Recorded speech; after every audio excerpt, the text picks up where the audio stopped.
Okay, this is Sully. This is Evie, and the dog you're gonna hear barking that's right in the foreground is Hogan from Hogan's Heroes, and this is their roadmap to success. And basically, she is the wild card. Sully and Hogan have lived here a long time. She was basically tied up outside for a neighbor's house, and the neighbors convinced them to give her to them. She was underweight, just a bad situation. Now she's here, but she's really pushing the boundaries with these two. And so we spent a lot of the session talking about ways to, here you go, buddy, to flip the leader-follower dynamic by incorporating rules, adding structure. So some of the rules and adding exercise. I think exercise is going to be huge, especially for her. I want the guardians to start interpreting when she is being naughty, quote unquote, as her way of saying, I need some exercise. Sit. Sit. Remember, always give the dog the command word only once. When you put the treat in their mouth, they should hear the command word immediately after the treat goes in their mouth. And just the command word, not good sit, just the word sit. Oh yes, you're going to paw for it? Okay. And so basically, I went through using the stairs, which the family will have to kind of change some stuff around, but eventually you can toss the treat up and down the stairs. Remember, each down up is one. First time, do it with an empty stomach until the dog stops coming, and then you know what the maximum number is. Then exercise 50% to about 75% of, for her, it's going to be multiple times a day. And again, if there's a fight or something like that, we want to put that in exercise journal. Start a new page each day, write the day at the top, then write each dog's name, and write the time and how many up-downs of the stairs, the time, how long in the laser, the time, how many fetches, the time, or the scent game. Remember, scent games is a great one, especially for him because he doesn't have to move around and he can use his nose.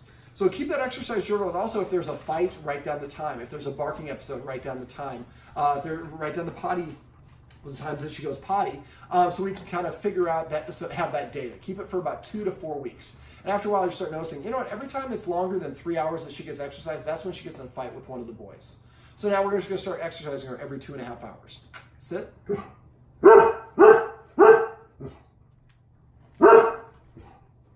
Sit. More for hang in there. All right, so let me see. This is Demand Barking. He's an insecure dog. We don't have to show him in the shop. People can hear him. But again, he's protesting because I'm talking. He doesn't want me to be here. He doesn't want me to talk. And so part of this comes from the lack of rules and structure.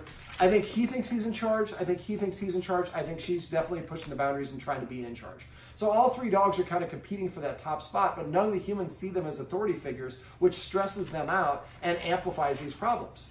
There you go, buddy. Yes. I'll give you one now that you're not barking. Come, although it would have been nicer if you would have cooperated when we were trying to take the group picture. Okay, so let me see. So exercise will really be a big help, I think, both for all the dogs, primarily for her. But really get in a habit of doing that, and eventually you'll figure out with that exercise journal how much exercise they actually need. All right, we also talked about rules and structure. The rule part, now allowing them on the furniture, he's allowed to sit here, but the higher a dog sits, the more rank or social status they have. Now, he's the old dog, so we're going to make an exception. It would be okay for him, but it will create a longing for them to want to get up here as well. Now, the guardian makes dog beds, and we have a bunch of dog beds, so put them all around the house. Remember, name each individual dog bed. So throw the treat, the dog goes over there and licks it up, we say the word beach. Do that with 10 treats in a row, and so I do this in 3 different ways. I throw the treat first. Second way is I leave a treat on the dog bed, and I just don't point it out. And if the dog finds it on its own, don't point it out. And the nose eventually will lead them to it. When they do, then we're going to say the word beach. And the third way is I bring them over to sit or an LAY and pop the treat in their mouth and say the word beach. And beach. And after a while, come, or here, after a while the dog is just going to start hanging out there. And when they do, then you say the word beach, or if you have a treat, throw the treat there. So every time I go here, now it rains treats. And name each individual dog bed. So call this one beach, call this one mountain, call the next one Jamaica, or whatever it is. Put a little post-it note on the wall so you remember where it is. And every time the dog goes there, say the command word. Now we have a little one in the house and gets along. The dogs get along great with her, but we always want to give the dogs a safe place to go to. Dogs have a fight or flight response. They're programmed primarily to want to run away. So if we give the dogs, when I'm on the dog bed, the child is not allowed to interact with us. Maybe there's one dog bed where the child can actually hang out with the dogs, but the rest of them, the dogs can go by themselves. That really will help, even though there's not a problem. I've seen case studies where it doesn't, not a problem, and then for years later, it becomes a problem. And so we just don't want anybody to get bit. Let me see. I would also use this for the door. We talked about a little bit about, and I'll come back to the rules, but for classical conditioning, the dogs rush the door. And the dogs, some of Evie especially, has that fixation on cats. There's a lot of feral cats in the neighborhood. So she has a natural proclivity to want to run out the door. So what we want to do is, I start this off kind of in the inverted order of what we should do. I would basically toss a treat over here into the dog bed and be standing over by the door. And as soon as she comes and licks it up, I lightly knock once. And I want to keep on doing that until eventually I can knock a little bit harder, and she's not racing over there, she's coming over here. And you can assign a command word if you want, like away or reservations or something like that.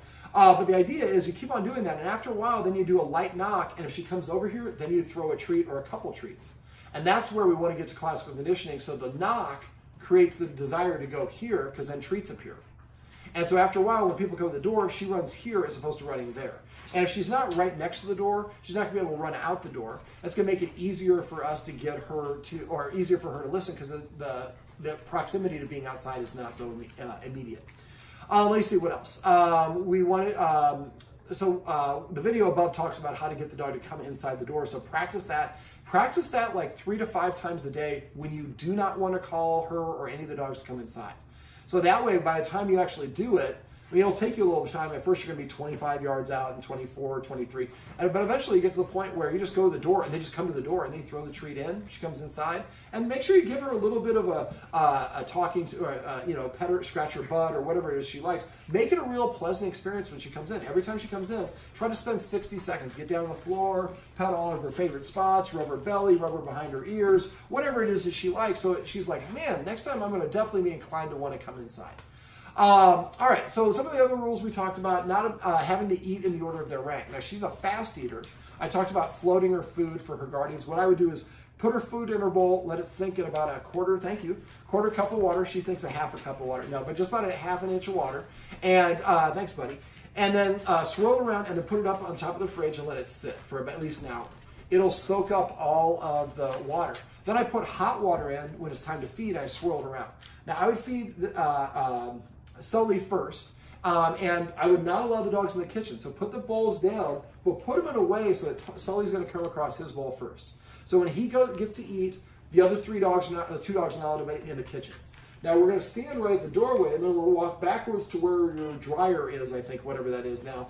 And the idea is keep your hips pointed at the door.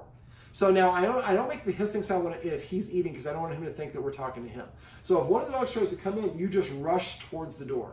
Now, if we do have a problem with her fighting him, getting into a fight with that, then we wouldn't want to do that with her. We'd maybe ask her to be further and further away.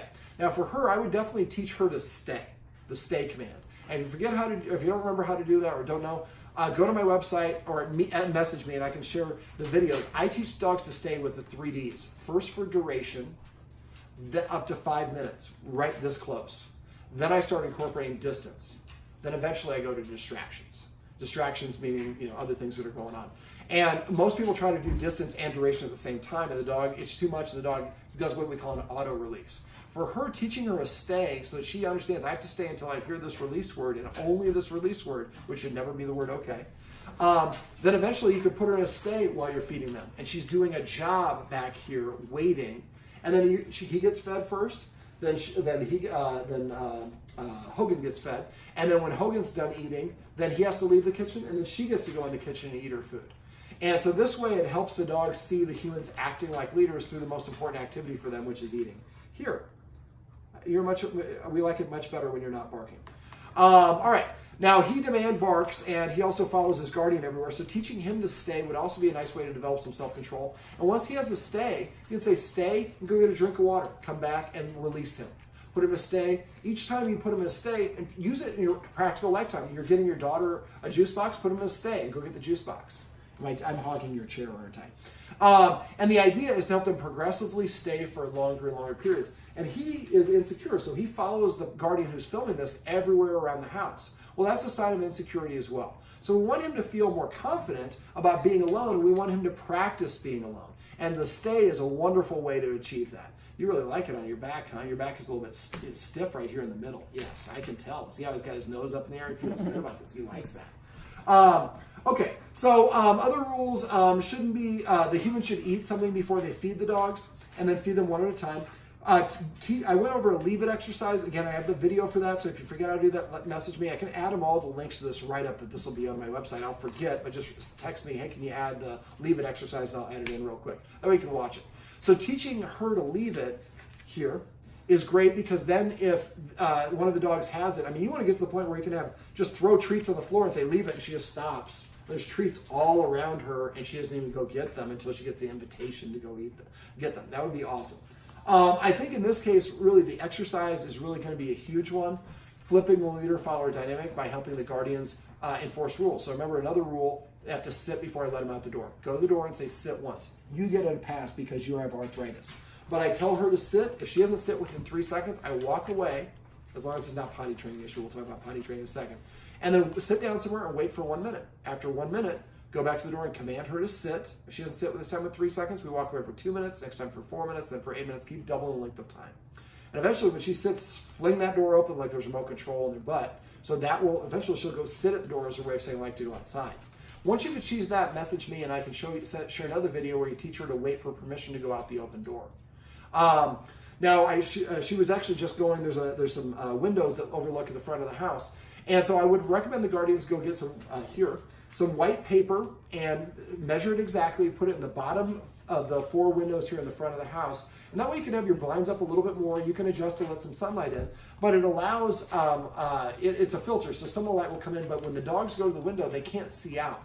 So they don't practice being guard dogs. And I think that's probably a big part of why Hogan is so stressed out. I think he thinks he's in charge, but his humans don't listen to him. So he feels stressed out because of that. And then he's worried that somebody's going to take advantage of him. So we also talked about adding structure. And I add structure through what I call petting with a purpose and passive training. So if Sully comes up here and sticks his nose under my arm and nudges me, he's telling me, he's giving me an order. Pet me, damn it, give me your attention. And if I pet him, then I'm reinforcing, yes, you're in charge of me. So when he does that, what I would do is tell the dog to sit or lay down or do something else. I wouldn't recommend the shake, even though that's good for you. Putting a paw, if you're petting the dog and puts a paw on you, immediately stop petting, because it's telling you what to do, is trying to dominate you. So if, let's say, Evie comes up to me and nudges me or barks at me for attention, tell her to sit. If she sits within 3 seconds, pet her under her chin and say the word sit, and pet her as long as you want. If she doesn't, then she doesn't get any attention. Also, be careful. If I'm petting him and she comes up and shoves her nose in here, don't pet her both. What I usually do is I put my thumb between the dog's collar and I hold the dog at bay, and then I pet the other dog as much as I wanted. And when I get done, if she protested, I wouldn't give her any attention. If I get done, then I would give her my full attention. So otherwise, I'm letting her steal some of the attention from him. And dogs are jealous and needy. And so she'll get more and more. Oh, you're petting Sully? I'm going to go stick my nose in there and get that attention. That creates some resentment here. And she's also trying to start to force and push and dominate them. So you have to understand that, we're not going to react to that, but we're not going to reward that. And the more we make her sit to earn that affection through petting with a purpose and passive training, the more she's going to offer those behaviors. And when she's sitting amongst her peers, she's not appearing as badass. So it's a nice way to help her kind of come down a little bit. For petting with a purpose, remember, if we come in the room, we see someone's petting the dog that's standing, we assume that they forgot, or we might think that they forgot. We would say, paycheck, that person needs to stop petting, say sit or crash. And when they do that, pet under the chin, say sit. Say, actually, I asked her to sit before you came in the room, and once she came in the room, she stood up, and I continued petting. Just a gentle reminder, don't argue about it, just automatically do it. And then I use the word testify, but you can come up with whatever word you want, means that the dog is doing something and you're missing an opportunity. So if she comes up to me and sits down and I don't pet her, well, she's going to go to nudging me and doing the other things. And now when she does, she just went and messed with don't tell me Hogan. She was going messing with Hogan. That should be interpreted as I need some exercise. So we go to the stairs and spend 5 minutes on the stairs or outside the backyard throwing the frisbee or whatever it is to play fetch so that we can burn off that excess energy. I really think if you start getting her anywhere from 4 to 6 or 8 10-minute exercise things throughout the day, you're going to notice a dramatic improvement. And you're going to like it a lot, buddy. Oh, you're going to get that back scratch right there. Oh, yes. I can see you like that. Oh, yes. So as older dogs, right in the middle of their back, they have problems. So just a little bit of a kneading like this can really be beneficial. Yes. I know that you like it. Yes. All right. So that's petting with a purpose and passive training. It'll take about a month to get in a habit of it. But if you do, every time you pet your dog, it becomes a micro training session. Now, I also talked about my little trick for little ones. So if you have a little one, get a jug or a little coffee mug, or here, excuse me. Take glue, put their name in glue, and then dump glitter on it so it says whatever, and I won't say the child's name because I will probably get it wrong again. It's unusual. I love unusual names. And then put a little butterfly or whatever she likes, and then you tell her I learned from the dog guy, when we pet our dog, that's how we say thank you.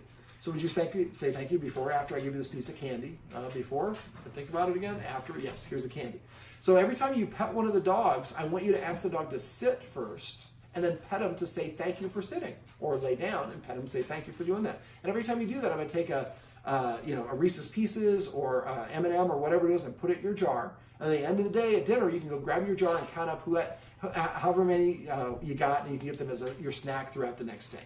And now the child is motivated to want to ask the dog to sit, come, lay down, and the dogs will start pro-offering that behavior to prepay for that attention. And the dog does, then the dog is more respectful of the child. The child is developing great interpersonal relationship with the dogs. And it's just creating a healthy leader-follower dynamic by the dog sitting and practicing laying down to earn affection or attention. Now, through this video, she's gone and looked out the window. I think this is the third time she just went and did that. So again, that Roman blind is an easy thing that will really help out. And again, you'll be able to lift up your blinds. You'll have a little sunlight in from time to time. This, I'm just going to disengage. Now I'm going to structure it a little bit. There we go. I usually don't like to shove the dog off. I was a little disadvantage for him. Remember, you're petting her, and then she starts to, then you just disengage and back up. Sit.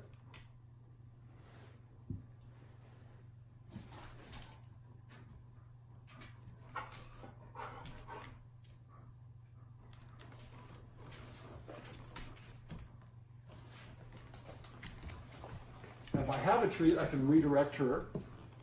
This is, I think, I want the attention. I want to be up on the deal. So I already asked her to do it once. I have a treat in this hand. I'm not going to give it to her till she SATs. And one of the dirty secrets of dogs is always outlasting your dog. Every time you don't, you create a situation where they're going to do it less. They're going to push you more and more. And as soon as now this is going to be harder with multiple dogs here, so I'm going to motivate her a little bit. And I often use this motion to put the dog into a sit. Hogan does not like me kissing, just like every girl I take out. But basically, the more that we create a structure, the more the dogs see us acting like leaders, the more they're being inclined to want to listen to us. And the more they do that, then the more their practice at sitting and laying and here, coming through passive training and petting with purpose, the more they're going to be inclined to do that.